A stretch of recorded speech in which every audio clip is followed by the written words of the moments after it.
नमस्कार, सनातन विचार श्रृंखला में आपका स्वागत है। इस वीडियो में हम बात करेंगे, यदि मनुष्य अपनी क्षमता योग्यता से ज़्यादा की उम्मीद करता है तो उसके परिणाम बहुत पीड़ादायक होते हैं। इसी चीज़ की सिद्धि हुई है श्री रामचरितमानस के अरण्य कांड में, जो सामने आप चौपाई लिखी हुई देख रहे हैं।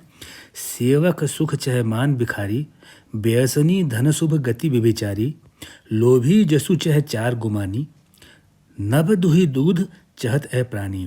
यह श्री रामचरितमानस के अरण्य कांड में चौपाई आई है। प्रसंग ऐसा था कि पंचवटी वन में जब भगवान राम माता सीता और लक्ष्मण जी के साथ वनवास का समय काट रहे थे, तभी रावण की बहन शूर्पणखा ने प्रभु श्री राम और लक्ष्मण की दिव्य शोभा देख करके आसक्ति से वशीभूत हो गई और उसके अंदर काम भाव जाग गया।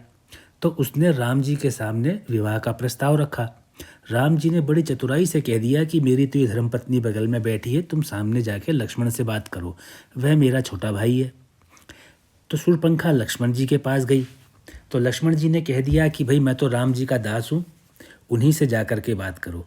जब इस प्रकार वह इधर उधर घूमती रही तो उसे लगा कि ये लोग मुझे बेवकूफ़ बना रहे हैं, तो उसने माता सीता को डराना चाहा।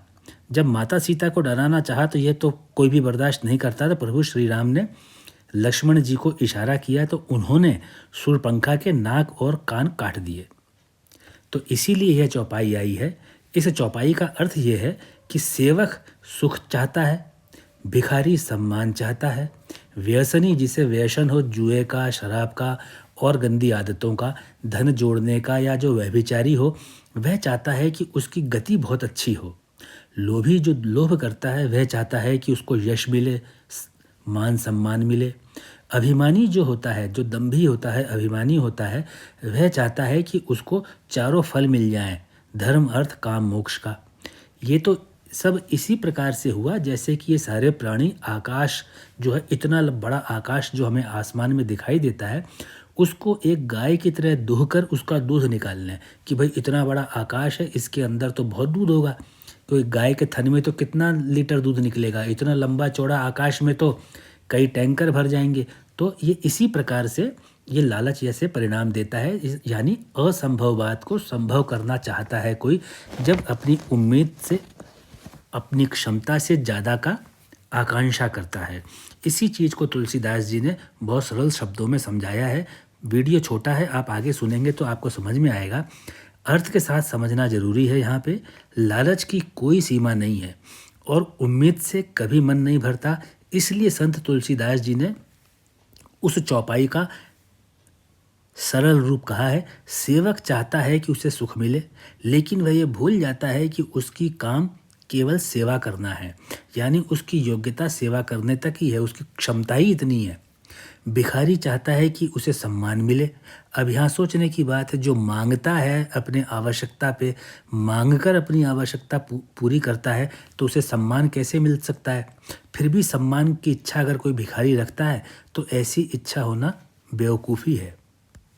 व्यसनी जिसे जुए का, शराब का या अन्य कोई व्यसन हो, कोई व्यभिचारी हो, वह चाहता है कि उसकी गति शुभ हो जाए। अगर मान लीजिए कि गति कैसे शुभ हो सकती है जिसके अंदर बुरी आदतें हों, जो व्यभिचारी हो, क्योंकि गति शुभ होने का मतलब होता है मोक्ष मिल जाना, जो यह संभव नहीं है। लोभी चाहता है कि उसको यश मिले, मतलब कि लोभ करता है, लालच करता है, वह व्यक्ति चाहता है उसे प्रसिद्धि मिले, जबकि प्रसिद्धि केवल दान देने से मिलती है, लेने से नहीं मिलती है, संचय से प्रसिद्धि नहीं मिलती है। और अभिमानी जिसे स्वयं का ही घमंड है, वह चाहता है कि उसे चारों फल मिल जाएं, धर्म अर्थ काम मोक्ष, ये नहीं हो सकता है। तो ये सभी तरह प्राणी जो है, जो लालच करते हैं, लोभ करते हैं, अपनी क्षमता को नहीं पहचानते हैं, अपनी योग्यता को नहीं पहचानते हैं, और उसके बाद में भी वे चाहते हैं कि उन्हें सब कुछ मिल जाए। तो ये उसी प्रकार से है, जितना बड़ा ये आकाश दिखाई दे रहा है, इसको दूह करके उस आकाश में से दूध निकाल लेना चाहते हैं। यानी कि इतना बड़ा आकाश है तो उसमें दूध भी टनों में होगा, मेट्रिक टन में होगा, तो इसलिए ऐसा सोचते हैं, यानी असंभव बात को संभव करना चाहते हैं। यहाँ समझा कर कहा गया है कि मनुष्य अपने लालच में मांगी गई या चाही गई वस्तु का विचार भी नहीं करता, केवल अपेक्षा करने लगता है। जिस प्रकार शूर्पणखा ने प्रभु श्री राम से विवाह का प्रस्ताव रखा, वे नहीं माने तो लक्ष्मण जी से रखा, वे नहीं माने तो माता सीता के ऊपर हमला करने का प्रयास किया, उन्हें डराने का प्रयास किया, परिणाम में उसको अपने नाक और कान गंवाने पड़े। तो इसी प्रकार से क्या है कि जब व्यक्ति अपनी क्षमता, अपनी योग्यता का तो विचार करता नहीं है, केवल फल का विचार करता है, लालच का विचार करता है, तो केवल उससे हानि उठानी पड़ती है। ऐसी सोच केवल एक पुरुष के लिए सही नहीं है, यह बात तक तो सही है, यह एक समाज के लिए भी सही नहीं है, और यह सच है कि ऐसी सोच एक देश, एक राष्ट्र के लिए भी सही नहीं है और पूरे विश्व के लिए भी सही नहीं है। उम्मीद करना बुरी चीज़ नहीं है, लेकिन योग्यता और क्षमता के आधार पर उम्मीद की जानी चाहिए। ये वाला विषय श्री रामचरितमानस के अरण्य कांड में जो चौपाई है, वहाँ से उठा करके आपके सामने प्रस्तुत किया गया है।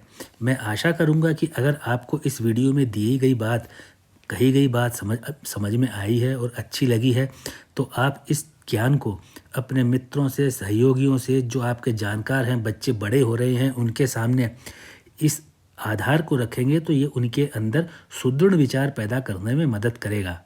और वर्तमान में जो आपने इस वीडियो को देखने और सुनने के लिए अपने बहुमूल्य समय का अंश दिया, उसके लिए मैं आपका आभारी हूँ और आपको बहुत बहुत धन्यवाद देता हूँ।